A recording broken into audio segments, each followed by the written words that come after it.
Hi, it's Gilbert here. Just wanted to go over here very briefly what VSMGPT is. VSMGPT is a trained GPT on information, anything that I could find from books to articles to value streams, online, offline, you name it, that I loaded into this VSMGPT or trained it on, and basically then asked it to read all that information, understand it, and log it in its brain. So this VSMGPT is not connected to the internet unless I actually explicitly tell it to go there. It does not go to the internet. Yes, the connection is there to do the work on through the internet, but the VSMGPT is a standalone program itself, unconnected, no connection to the internet at all. We'll be going through here basically not on how I trained it, but more on how I was able to use it and implement it. So I started and I uploaded an information on a process that I was working on.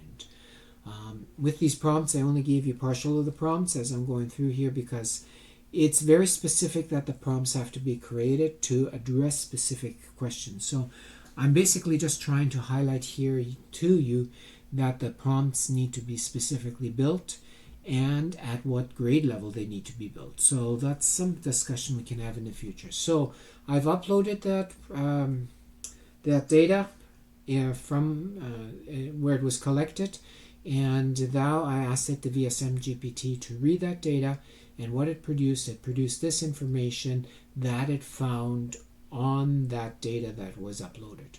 So all it's doing is taking the information, the current state that was collected out, let's say on the plant floor, and that data was all put together in the Airtable database, I'll call it, and that database is now changed over and was uploaded, would have been uploaded into this values, into the VSMGPT. I then ask it to perform some analysis on this data that was done here. And so it goes through and again it takes a look what it's going to do and gathers information and all this type of stuff. Again, it kind of almost repeats itself from before, but it goes into more details and it calculates out some of those data on how those data became and so on and works for it. Created that information part of it. So it's going through the analysis and collecting and just putting everything together with that data part. And you can see it's quite a bit of things. It actually goes into bottleneck identification, goes into the recommendations and what you need to do and how you needed to do it. The next thing I said is, okay, can you now identify areas on the current value stream that need to be analyzed specifically here? And I also wanted it to create some tables and graphs. And so, as you can see in this information down here below is part of the analysis that it's doing, but it's also part of creating those tables and graphs, which you will be seeing shortly. So here are the tables that it created, the cycle time per process, that's the current, the lead time per process, again the current, inventory levels per process, and also reliability per process.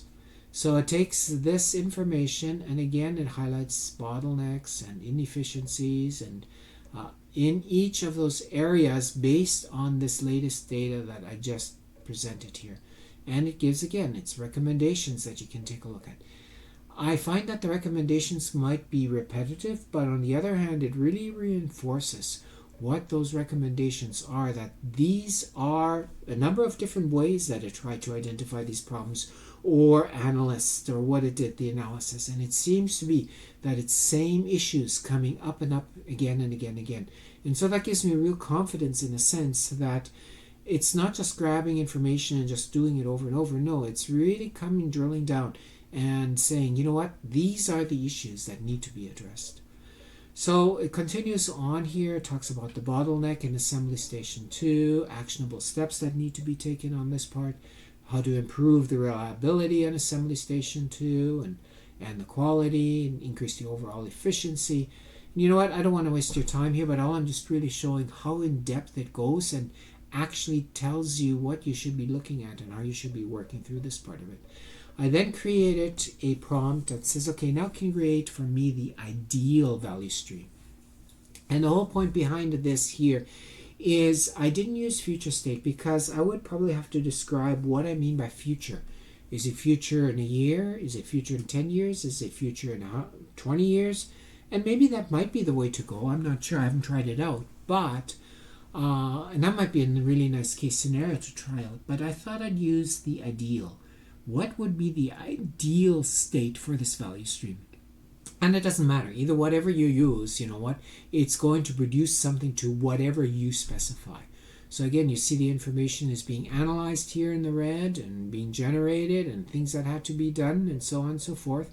And it creates then the graphs on this part of it. The cycle time comparison from current to ideal, lead time comparison also, inventory level comparison, and the reliability comparisons.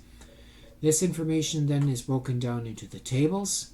It actually gives you, this is the ideal or the current state versus ideal state. So you have your current state up top and the ideal state underneath here. And then it says again what changes should be made going from current to the ideal. It goes through all of this process here again with all that information that is there working through. And then it says if you by following these steps, you can transition from the current to the ideal. And then as I wanted to at the end, just, you know what, it always feels good to summarize it all together and not just have a whole bunch of information all over the place and, you know, even maybe some costs and so on. And so I said, can you please create an executive report on this part of it? And so it goes ahead and puts all that information together as an executive report. It gives the estimated cost savings versus the estimated savings. It's estimated cost versus estimated savings metric. It gives an overview of the cycle time of the current state, which is at the top here, versus the cycle time and the lead time of the ideal state. And then it goes through and suggests a transition plan, what you should be doing in each of those steps, and what's the estimated cost in dollars for doing it, the estimated cost in savings, and the payback period per year. Again, all on its own and calculated based on the information that it has been trained on. And then we do the estimated cost savings and estimated savings itself, and it works out that it's a total cost transition is about 110,000. Savings will be about 160,000. So you can see the overall savings would be about $50,000. So in conclusion here, initiate the transition plan, allocate resources and budgets to improve it, conduct regular reviews, engage the employees.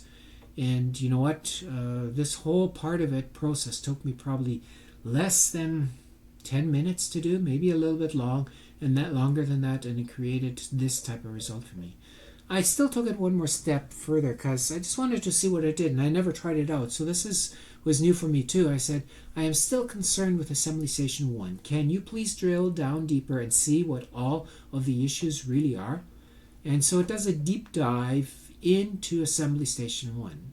So I found that very, very interesting that I can now actually individual workstations or inventory areas, I can do a deep dive afterwards to understand what the issues all are in this type of thing. So they talk about high cycle time, high lead time, inventory management, process variability, and it gives me a detailed action plan for Assembly Workstation 1. It goes into quite a bit of detail in actually doing this part of it here. And that is it, that part of it. So I went through this pretty quickly here.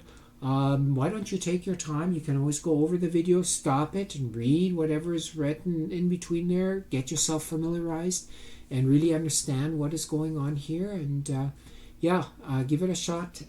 I think this is, for me, this is a no-brainer to go. What I got here right now, these calculations and all of this information, what would have taken me at least a week, maybe even longer. Sure, the data collection is still that long. That is not reduced. But the analysis part of that and coming up with new recommendations on where you should go and what you should do within 10 to 15 minutes or less, is mind-blowing to me. And so I see this as the future for value stream mapping analysis, and I would encourage anyone who might be interested here to go ahead and give it a try. I can be reached at Gilbert AS at shaw.ca and also at GAH